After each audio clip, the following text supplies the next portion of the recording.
Doctors, आज का जो वीडियो है डीएफ फॉर्म के बारे में और इंटरव्यू के बारे में, उसके पहले मैं आप सभी को बहुत बहुत कॉन्ग्रेचुलेट करना चाहता हूँ कि आपने इस रिटन एग्ज़ाम को क्लियर किया और अब आप एक स्टेप करीब हैं सरकारी नौकरी के लिए।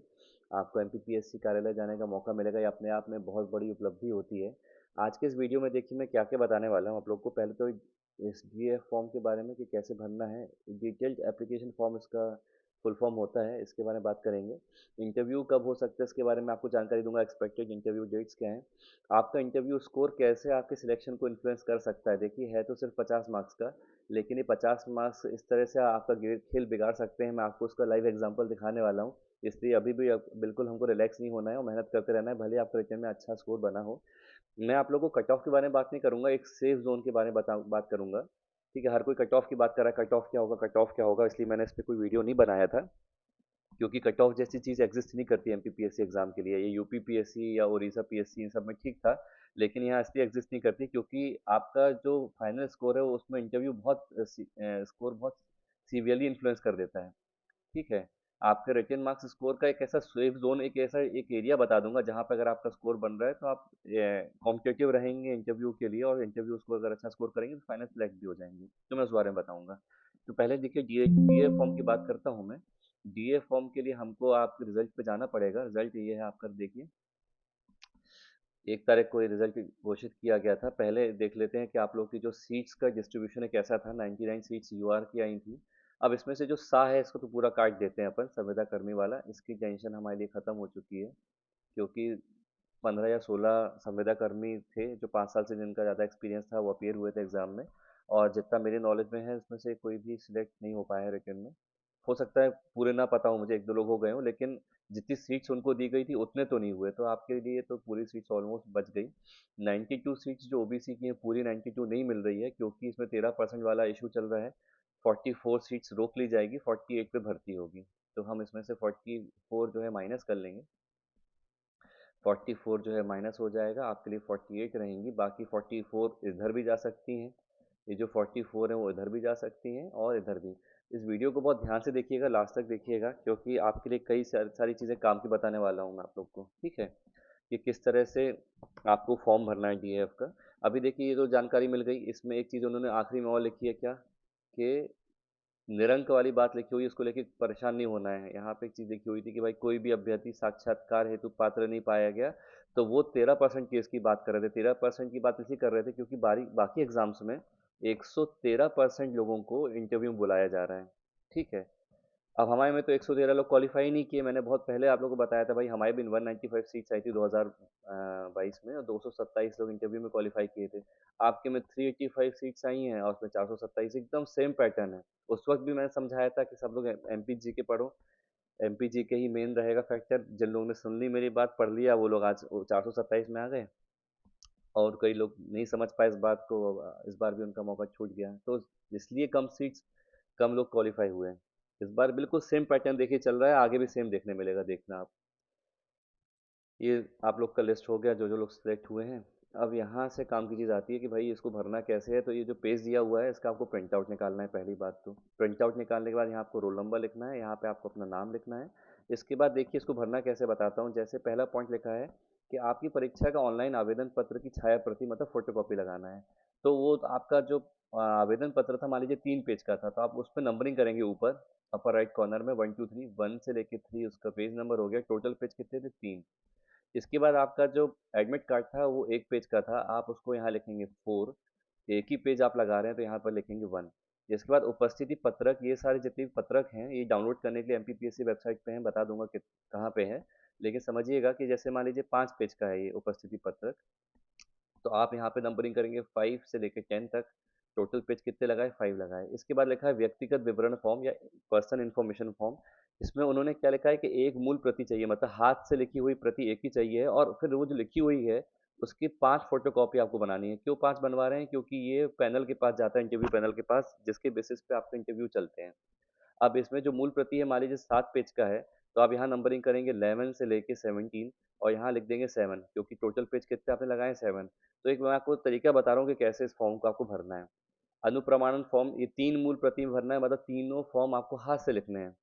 ठीक है, इसमें एक ही लिखना था और फिर फोटोकॉपी कराना था, इसमें तीनों हाथ से लिखने हैं। ठीक, घोषणा पत्र लिखा हुआ है कि किसी भी एग्जाम से आपको निकाला तो नहीं गया, हाई स्कूल 10th 12th, बाद में आपकी BDS MTS की अंक सूची और डिग्री वगैरह लगानी है, तो आप लोग को पता है स्टेट डेंटल काउंसिल का रजिस्ट्रेशन और रिन्यूअल सर्टिफिकेट भी लगेगा, इंटरव्यू में दिक्कत जाएगी नहीं तो।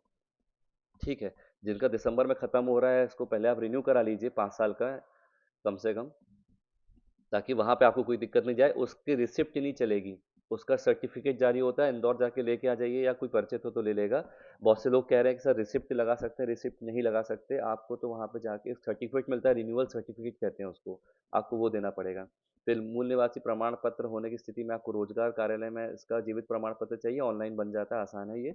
मूल निवासी प्रमाण पत्र की प्रति चाहिए जिसमें गोल सी लगी हुई हो, यदि ऑनलाइन जनरेट हुआ है मूल निवासी तो उस पर जाके आप कलेक्ट्रेट ऑफिस या तहसीलदार ऑफिस में सील और साइन लगवा सकते हैं। आरक्षित श्रेणी में आप आते हैं तो आपका अपना उसमें प्रमाण पत्र लगाना है, यदि आप नॉन क्रीमी लेयर में है OBC तो आपको वो लगाना है, यदि आप EWS में उसका प्रमाण पत्र लगाना है, यदि आपका नाम बदल गया है लेडी डॉक्टर्स के लिए है तो आपको उसका एक एफिडेविट यहाँ पे लगाना है। अगर आप गवर्नमेंट जॉब में है तो आपको NOC लगाना है, यदि आप प्राइवेट डेंटल कॉलेज में या प्राइवेट हॉस्पिटल में काम कर रहे हैं तो भले ही उसकी NOC की ज़रूरत वैसे नहीं मांगी गई है, लेकिन आप एक NOC बना के ले जरूर जाइएगा। उसको यहाँ लगाने की ज़रूरत नहीं है, लेकिन इंटरव्यू में ले जाइएगा क्योंकि आप उसको डॉक्यूमेंट कर रहे हैं कि आप कहीं जॉब कर रहे हैं, उसका एक्सपीरियंस आप क्लेम कर रहे हैं कि आप कहीं काम कर रहे थे, इसलिए। अगर आप दिव्यांग हैं तो दिव्यांग का फॉर्म लगाना है, मध्य प्रदेश शासन में है तो आपको उसका शासी सेवक का फॉर्म भर के देना होता है, और इसके अलावा और भी बहुत सारे फॉर्म लिखे हुए हैं इसमें। ठीक है, ये सारी चीज़ें कहाँ अवेलेबल है वो बता देता हूँ। जब ये पूरा नंबर भर जाएगा तो कुल संलग्न दस्तावेजों की संख्या अंकों में, तो ये जो आप प्लस करते हुए यहाँ से यहाँ चले आ रहे थे ना, वो टोटल मान लीजिए यहाँ पे पहुँचते पहुँचते 98 बना नंबरिंग, तो ऑब्वियसली यहाँ दस्तावेज की संख्या कितनी हो गई, 98 हो गई। 98 तो पेजेस हो जाएंगे उसके, ठीक है, और जहाँ पे आप लोग अपना साइन कर लेंगे, ये हो गया। इसके बाद यहाँ पे तो कोई बहुत सारी चीज़ें लिखी हुई हैं। आखिरी में उन्होंने लिखा है कि भाई कब तक फॉर्म भेजना है, तो 22 तारीख तक भेजना है। यदि आप लेट करते हैं तो आपको एक कैश जमा करना पड़ता है, वहाँ पे ऑफिस जाके पैसा कितना देना पड़ेगा, 3000 रुपये खर्च करना पड़ेगा। ठीक है, और यदि आपने साक्षात्कार मतलब इंटरव्यू के दिन से ठीक एक दिन पहले जमा करते हैं तो 25,000 जमा करना पड़ेगा। तो अगर आप रिच हैं और आपके पास समय नहीं है तो आप 25,000 अफोर्ड कर लीजिएगा और इंटरव्यू के एक दिन पहले भी जाके जमा कर सकते हैं, कोई जल्दबाजी नहीं है। यदि थोड़ा जेब से हम टाइट हैं और हम चाहते हैं कि हमारा फालतू पैसा खर्च ना हो तो आप समय पे जमा कर दीजिएगा। चलिए अब आपको दिखाता हूँ फॉर्म अवेलेबल कहाँ पे है। तो ये हम यहाँ पे जाएंगे डाउनलोड्स में, होम पे जाके दिखा देता हूँ क्या रहता है। तो MPPSC की वेबसाइट है, MPPSC की वेबसाइट के बाद हम यहाँ पे डाउनलोड्स फॉर्मेट में जाएंगे। डाउनलोड फॉर्मेट में जाने का सारे के सारे फॉर्म यहाँ पे अवेलेबल हैं, जितने वहाँ बात हुई थी, अनुप्रमाणन फॉर्म, पर्सनल इन्फॉर्मेशन, शासकीय सेवा घोषणा पत्र, सारे के सारे यहाँ पर हैं 87%, 13% वाला भी वचन पत्र, तो ये सारे के सारे आप डाउनलोड कर लेंगे, इसको भरेंगे। इसको भरने के लिए क्या है मैं आपको बता देता हूँ कैसे भरना है। ये अगर आप मेरे वीडियोस में जाएंगे तो मैं लिंक शेयर कर दूंगा कमेंट बॉक्स पे। एक वीडियो मैंने बनाया हुआ है कि डेंटल सर्जन के लिए मोस्ट कॉमन क्वेश्चन क्या क्या पूछे जाते हैं, तो उस पर एक वीडियो बना हुआ है सैम्पल आंसर के साथ, ये आपको हेल्प करेगा। इसमें क्या क्या क्वेश्चन पूछे जाते हैं, क्या क्या आंसर करने चाहिए, किस तरह करने चाहिए, इस पर बात की थी। इसके अलावा जब मैं एग्ज़ाम दे रहा था 2022 में, उस समय हमने सोचा कि भाई इंसानियत की खातिर या कुछ चीज़ें हमें पता है, लग रहा है कि हम हेल्प कर पा रहे हैं, मैंने उस वक्त भी ऐसे ही वीडियो बना के डाले थे आज से 3 साल पहले। ठीक है, और उसमें हमारे बैच वालों के लिए डाल दिए थे, भले हम सिलेक्ट नहीं हुए थे, पर फिर भी मैंने सोचा कि हेल्प करना चाहिए तो मैंने वीडियो बनाया था। ये तीनों की लिंक भी मैं आप लोगों को प्रोवाइड कर दूंगा। इसमें पर्सनल इन्फॉर्मेशन फॉर्म कैसे भरना है, अनुप्रमाणन फॉर्म कैसे भरना है, किस तरह लगाना है, मैंने पूरा समझाया हुआ है। इस वीडियो को आप देख लेंगे तो आपकी हेल्प हो जाएगी। तो इसकी लिंक दे दूंगा कमेंट बॉक्स पे, या तो आप मेरी वीडियोस पे नीचे जाके स्क्रॉल करके देख लेंगे तो भी मिल जाएगा। ये बात हो गई इंटरव्यू के लिए कि क्या मोस्ट कॉमन क्वेश्चन क्या होते हैं और ये फॉर्म कैसे भरना है। चलिए अब इसके बाद जो मैं आपको बताने वाला हूँ कि इंटरव्यू स्कोर आपका इन्फ्लुएंस कैसे करेगा, तो चलिए पुरानी यादों की तरफ हम आपको लेके जाते हैं 2022 की, ताकि आपको बता पाएँ कि कैसे इन्फ्लुएंस करता है। ठीक है, अब अच्छा एक चीज़ बताना और चाह रहा था मैं आप लोगों को, ये आ गया कि एक्सपेक्टेड एग्ज़ाम डेट क्या है, तो उसके लिए भी 2022 का एग्जांपल ले लेते हैं। देखिए 2022 में हम लोगों का जो एग्ज़ाम हुआ था, एग्ज़ाम होने के बाद जो रिजल्ट आया था रिटन एग्ज़ाम, वो आया था 12 अक्टूबर को। देखिए कितना बड़ा कोइंसिडेंस है, जिस दिन आप लोगों का एग्ज़ाम कंडक्ट हुआ उस दिन हम लोग का रिजल्ट आया था। और इंटरव्यू जो है, इंटरव्यू का शेड्यूल हम लोग को मिला था 9 तारीख को, मतलब पूरे 7 महीने बाद। 7 महीने लग गए थे रिटन एग्जाम से इंटरव्यू के लिए पहुंचने में। बीच में एक कोर्ट केस लग गया था, उसकी वजह से हो सकता है 1-2 महीने डिले हुआ हो। लेकिन फिर भी आप मान लीजिए कि जिस दिन आपका रिजल्ट आया है वहां से 3 महीने आप प्लस कर लीजिए, मतलब आपका एग्जाम का जो इंटरव्यू है फरवरी मार्च के आसपास एक्सपेक्टेड है, यदि कोई कोर्ट में नहीं जाता है, यदि कोई कोर्ट में चला गया। और प्रिसाइज अगर जानना है तो क्या होता है, जब इंटरव्यू होने वाला रहता है उसके ठीक पहले ये लोग एक कैंडिडेट रिजेक्शन लिस्ट डालते हैं। ये 29/4 को आई थी और ठीक 1 महीने बाद इंटरव्यू शुरू हो गए थे। तो जिस दिन ये लिस्ट वेबसाइट पे दिखाई दे गई, आप समझ लीजिएगा कि 1 महीना ही बचा है। इंटरव्यू की तैयारी बहुत गंभीर नहीं चाहिए होती है, बहुत ही आसान तैयारी रहती है। 1 महीना भी बचा होगा और आपकी तैयारी उसमें भी की जा सकती है। ज़्यादा तैयारी करेंगे इंटरव्यू आपका बिगड़ जाएगा। ठीक है। ये देखिए इस तरह से कैंडिडेचर की उम्मीदवारी की रिजेक्शन लिस्ट डाली थी उन्होंने 29 अप्रैल को। इसमें 3 लोग को रिजेक्ट किया गया था। क्यों किया गया था? क्योंकि इनका जो MP state dental council registration था वो ऑनलाइन फॉर्म भरने के बाद का था, इसलिए उनको रिजेक्ट कर दिया गया था। ठीक है। तो अगर ऐसी स्थिति मान लीजिए आपके केस में कुछ कैंडिडेट्स की बनती है, हालांकि रिजेक्ट करने के बाद उनको 10 दिन का समय भी दिया जाता है कि आप अगर आपको इसमें भी कोई आपत्ति है तो आप आंसर कर सकते हैं कि इसमें कोई त्रुटि हुई है क्या। खैर, अब बात करते हैं सिलेक्शन लिस्ट की। तो देखिए पहले मैं आपको बताना चाहता हूँ कि ये हमारे बैच का रिजल्ट है। पहले हम बात करेंगे एससी एसटी और ईडब्ल्यूएस की, ठीक है, फिर वहाँ से रिवर्स जाएंगे। हर इसमें ये तो आपका प्रोविजनल हो गया और यहाँ पे आपका ये लिस्ट। तो आखिरी में देखिए डॉक्टर सोनिया है, एसटी फीमेल से इनका सिलेक्शन हुआ था। अब मैं यहाँ पर अगर मान लीजिए लिखता हूँ सोनिया, ठीक है, तो आपको दिख जाएगा कि उनका स्कोर कितना था। 151 27। आपको ये स्कोर देखना है 178, मतलब 170 स्कोर के हिसाब से आपका काम बन जाएगा। मान लीजिए जो अंतिम स्कोर चाहिए 30% चाहिए रहता है, 150 चाहिए रहता है। यदि आप लोगों का स्कोर 150 के पास है और आप एक एसटी कैंडिडेट हैं तो आपका सिलेक्शन होना तय हो गया है, इसमें आपको बिल्कुल चिंता करने की जरूरत नहीं है। ये बात कर रहा हूँ मैं एसटी कैटेगरी के लिए। इसके बाद देखिएगा एससी में डॉक्टर अंजलि सेलेक्ट हुई थी, जो लास्ट कैंडिडेट थी, उनके बारे में बात करना, क्योंकि उसी से हमें पता चल रहा है कि हमारा सेफ जोन क्या है। ठीक है, तो यहाँ पे अंजलि जी का नाम हम लिखते हैं मान लीजिए। ठीक। तो उनका स्कोर निकल के आ गया 149। 149 स्कोर था। अब आप बोलेंगे सर कट ऑफ तो 150 था, इनको 1 मार्क्स कम होते हुए भी सिलेक्ट कैसे हो गई? तो मैं आपको बता दूं कि उस समय 444 मार्क्स पे 30% देखे जा रहे थे। ठीक है। तो अगर 444 अगर देखा जाएगा, क्योंकि 2 क्वेश्चन कैंसिल हुए थे, तो उस हिसाब से इनका स्कोर 30% से बहुत ऊपर है। और यहाँ उन्होंने 31 स्कोर किया था, 180 स्कोर पे इनका सिलेक्शन हो गया था। अब मान लीजिए किसी का ऐसी फीमेल का 60 स्कोर है, 160, तो उनको कितना लाना है 180 लाने के लिए? 20 लाना है। किसी का मान लीजिए 170 स्कोर है तो उसको कितना लाना है इंटरव्यू के लिए? 10 लाना है।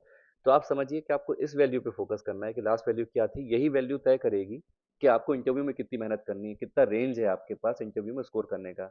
मुझे उम्मीद है आपको मेरी बात समझ में आ रही होगी। तो एससी और एसटी के लिए अगर आपका स्कोर 150 मतलब 30% भी है तो आप एक सेफ जोन में हैं। चलिए अब हम ईडब्ल्यूएस की तरफ चलते हैं। ईडब्ल्यूएस में डॉक्टर प्रवीण कुमार द्विवेदी सिलेक्ट हुए थे, मेरे अच्छे परिचय में हैं, अच्छे मित्र हैं मेरे। और इन ईडब्ल्यूएस से इनको सिलेक्शन प्राप्त हुआ था। इनका स्कोर 190 था। 180 जो था उसका ईडब्ल्यूएस के लिए वैसे जो कट ऑफ है 10% बाद में रिड्यूस कर दिया गया था। इनका 190 स्कोर था, मतलब करीब करीब मान लीजिए अब 180 से 42-43% होता है। यहाँ पे 210 स्कोर को देखिएगा तो अगर 210 स्कोर उनका है, आप समझिए आप लोगों का भी जो एग्ज़ाम के जो रिजल्ट रहेंगे इसी के आसपास चलेंगे, जो कट ऑफ या सेफ जोन जैसे मैं कह रहा हूँ, क्योंकि सीट्स बड़ी हैं।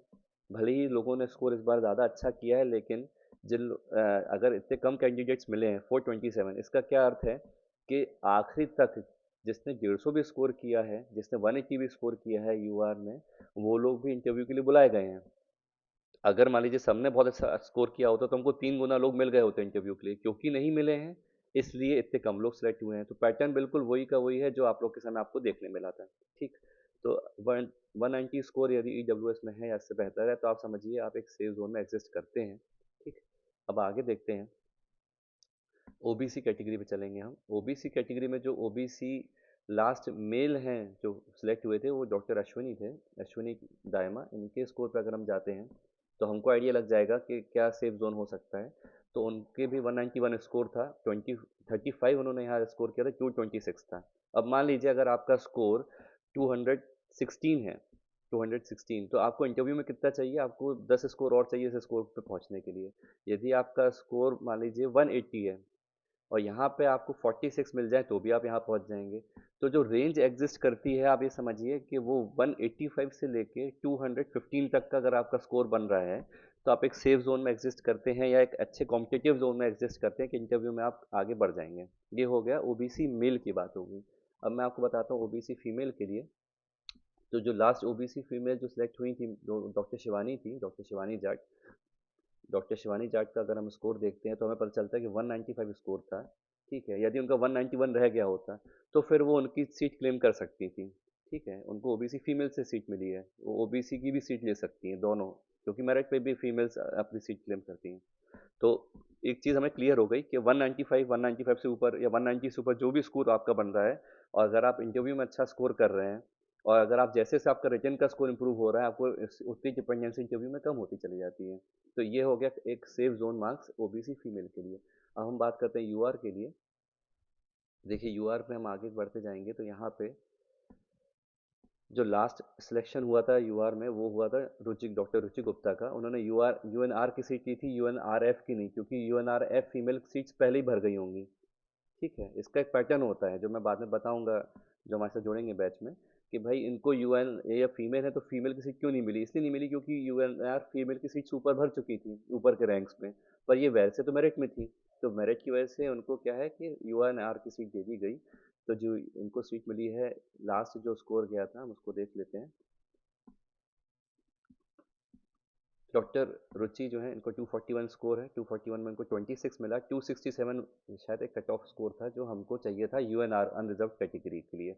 अब आप ये समझिएगा कि 241 स्कोर होने के अलावा एक एग्जांपल मैं आपको दिखाना चाहूँगा कि कैसे इंटरव्यू इन्फ्लुएंस करता है। पहला तो ये आपने देखा डॉक्टर रुचि गुप्ता का कि उनका 267 स्कोर था। मैं अपना नाम आपको लिख के दिखाता हूँ, प्रतीक मिश्रा। मेरा स्कोर डॉक्टर रुचि से 2 मार्क्स कम था, लेकिन मेरा इंटरव्यू स्कोर 44 था। मेरे बैच में मुझे हाईएस्ट दिए गए थे और इसकी वजह से जो स्कोर है 283 मेरा पहुंच गया और मैं रैंक 17 पे आ गया था। तो किस तरह इंटरव्यू स्कोर आपके रिटर्न को करता है कंट्रोल, ये एक एग्जाम्पल था दिखाने के लिए। एक चीज़ और दिखाता हूँ मैं आपको। यहाँ पे डॉक्टर रूपाली का नाम लिखा होगा जो वो भी सिलेक्शन लिस्ट में थी। ठीक है, देखिएगा कितना अच्छा स्कोर है। देखिए 253, मतलब कि 239 मेरा स्कोर था, उससे भी इनका 14 मार्क्स ज़्यादा है। लेकिन देखिए इंटरव्यू वालों ने उनके साथ क्या किया, 17 मार्क्स मात्र दिए। अब आप इमेजिन करिए जो रिटन में इतना अच्छा परफॉर्म कर सकता है उसको इंटरव्यू मार्क्स कम मिलने नहीं चाहिए, क्योंकि वो नॉलेजेबल बंदा है तभी उसने इतना अच्छा स्कोर किया था। इसके बावजूद उनको कितने कम मार्क्स दे दिए, 270 स्कोर पे आई वो यहाँ पे। आप यहाँ पे देखेंगे तो उनका स्कोर यहाँ पे कहीं देखने मिलता है 27 रैंक पे आ गई वो। ठीक है, 253 स्कोर करने के बावजूद भी। तो 14 मार्क्स का फ़र्क था उनके मेरे बीच में। या आप समझिए कि डॉक्टर रुचि का मैं जो एग्जांपल दे रहा था उनका, मैं एग्जांपल नहीं अपने कलीग्स का इसलिए दे रहा हूँ ताकि आप लोग को एक आइडिया लग सके। ठीक है, और उसके बावजूद भी इंटरव्यू का स्कोर किस तरह उनका ख़राब कर दिया गया। अभी मान लीजिए यहाँ को 30 या 40 कुछ भी दे दिया होगा तो कहाँ के टॉप 10 में आ गई होती वो। एक और एग्जाम्पल मैं आपको दिखाता हूँ, देखिए। जो लास्ट सिलेक्शन यूएनआर से हुआ था उसमें से वेटिंग क्लियर हुई थी, वो है डॉक्टर सोनाली जैन की। डॉक्टर सोनाली जैन को बाद में सिलेक्शन मिल गया था और उनका अगर आप स्कोर देखते हैं, ठीक है, तो देखिए उनको 225 मार्क्स मिले थे। 225 मार्क्स यहाँ पे उनको 40 मिले थे, बहुत अच्छा स्कोर था और 265 पे आ गई थी। इसके अब यही देखिएगा, एक एग्जांपल दिखाता हूँ। मेरे एक बहुत ही अच्छे मित्र हैं डॉक्टर कार्तिक व्यवहार, इनका स्कोर देखिए 229, 4 मार्क्स ज़्यादा था। लेकिन हुआ क्या, उनको 14 दे दिया गया। और मैं उनको पर्सनली जानता हूँ कि वो कितना अच्छे हैं पढ़ाई में। उन्होंने पीजी भी किया हुआ है, पीजी में उनको बेस्ट पेपर प्रेजेंटेशन हर साल मिलता था, इतने योग्य थे वो। इसके बावजूद उस दिन उस वक्त उनके फेवर में कई चीज़ें नहीं गई, इस वजह से उनका स्कोर देखिए 243 हो गया और अब वो 13% वाले में चले गए। ठीक है, तो मैं बताना चाह रहा था कि कैसे स्कोर आपका 14, देखिए यहाँ 17, ऊपर का देखिए डॉक्टर नेहा गुप्ता का देखिए 225 स्कोर किया उन्होंने, उतना ही स्कोर किया जितना डॉक्टर सोनाली जैन का था। लेकिन उनको 40 मिल गए, इनको 17 मिले। ऊपर नीचे देखिए लिखा भी है, इनको 40 मिल गए, इनको 17 मिल गए और स्कोर देखिए किस तरह पूरा खराब हो गया। श्रेयस रावत को देखिए 228 अच्छा स्कोर मिला, यहाँ पे मात्र 20 मिले, सब बिगड़ गया। तो मेरे कहने का ये मतलब था कि अगर आपने इंटरव्यू में अच्छा परफॉर्म नहीं किया तो किस तरह आपका रिटन एग्ज़ाम का स्कोर ये लोग ख़राब कर सकते हैं। तो 20 से 30 मार्क्स की रेंज मान के चलिएगा। ठीक है, आपको मान के चलना पड़ेगा कि 20 से 30 मार्क्स की एक रेंज रहती है। जैसे मैं आप लोग को यूआर के लिए बताया कि भाई टू 239 या 240 तक आप एक सेफ जोन में हैं। तो अगर आपने मान लीजिए इस तरफ 230 स्कोर किया है, 220 स्कोर किया है, तो चिंता की बात नहीं है। यहाँ आप 40 से 40 मार्क्स ला के उसको कंपनसेट कर सकते हैं। सीट्स ज़्यादा हैं इस बार, तो मैं नहीं मानता कि इतना ज़्यादा हाई जाएगा। 220 210 वाले भी तैयारी करके अच्छा स्कोर ला के भी जगह बना सकते हैं। सीट्स बहुत हैं, और मान लीजिए वो 13% वाली सीट्स भी अगर आ गई, या पीएच की सीट्स कन्वर्ट होती हैं यूआर में, तो फिर आपका स्कोर काफ़ी नीचे तक जा सकता है। तो ये पूरा वीडियो जो था इसी बारे में था। इंटरव्यू डेट कब रहेगी? इंटरव्यू डेट मुझे ऐसा लगता है कि फरवरी मार्च के आसपास जाएगी। हमारे पास बहुत समय है। जो डीएफ फॉर्म बहुत अच्छे से भरिएगा। ये आपकी जो पूरी कुंडली लिख के आप वहाँ देते हैं, उसी आधार पे आपका इंटरव्यू पूरा चलता है। तो उन वीडियोस को ज़रूर देख लीजिएगा। और इंटरव्यू स्कोर के बारे में बता दिया मैंने कैसे अफेक्ट कर रहा है।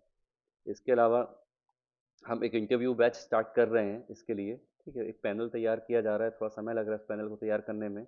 आप इस नंबर पे व्हाट्सएप कर दीजिएगा और बता दीजिएगा कि आप इंटरव्यू तैयारी करना चाह रहे हैं, तो हम एनरोल करना शुरू करेंगे। एनरोल करने के बाद आपके पर्सनल जो आपका एक सीवी है, उस हिसाब से आपको डीए फॉर्म कैसे भरना चाहिए, क्योंकि सबका कस्टमाइज अलग अलग होता है। उस हिसाब से मैं आपको बता दूंगा कि क्या आपके फेवर में आपको क्या चीज़ डिक्लेयर करनी चाहिए, क्या चीज़ डिक्लेयर करने की ज़रूरत नहीं है। ये सब बता देंगे। इसके अलावा जो मोस्ट एक्सपेक्टेड डेंटल क्वेश्चंस होते हैं, जो पहले पूछे गए हैं, जो मेरे पास डेटा है, क्योंकि यूपीपीएससी का भी मैंने बैच चलाया था, तो उसमें भी 44 सिलेक्शन हुए थे उस बैच में से। तो उसके भी मेरे पास एक क्वेश्चन बैंक है छोटा सा। जनरल नॉलेज के क्वेश्चन क्या पूछे जाते हैं वो आप लोगों को बता दूंगा मैं। पर्सनालिटी क्वेश्चन क्या पूछे जाते हैं वो मैंने वीडियो बनाया हुआ है, उसके बारे में बता दूंगा।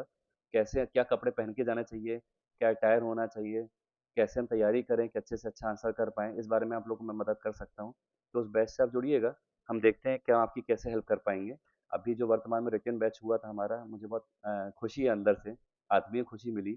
ऐसा लगा कि जैसे मेरा खुद का सिलेक्शन हो गया हो। करीब 115 लोगों को फ़ायदा मिला उस बैच से, जो लोगों ने रिटन क्वालिफाई किया। तो 427 में से 115 लोगों की मदद कर पाना अपने आप में बहुत बड़ी उपलब्धि है। बात पैसे की नहीं, बात ब्लेसिंग्स की है। जब आप लोग को नौकरी की तरफ मौका मिलता है, आप लोग ज़रूर याद करते होगे कि यार एक व्यक्ति ने हेल्प की थी, और वो ब्लेसिंग्स मेरे कब कहाँ काम आ जाएगी। तो वो मैं ये विचार रखता हूँ, इसलिए मैं इस तरह हेल्प के लिए आगे बढ़ रहा हूँ। ठीक है, क्योंकि इस एग्ज़ाम को मैंने दिया है, इसलिए इसकी तैयारी करा रहा हूँ। बाकी कोई पीएससी के बारे में जिसका आइडिया नहीं है, उस बारे में उसमें हम नहीं घुसेंगे, क्योंकि पीएससी हमने दिया हुआ है, हमको पता है कि कहाँ पे कहाँ गलती करी थी हमने, क्या गलती नहीं होनी चाहिए, किन हमारे मित्रों से कहाँ कहाँ गलती हुई थी। तो हम आपको बेहतर बता पा रहे हैं कि कैसे तैयारी करनी इंटरव्यू की।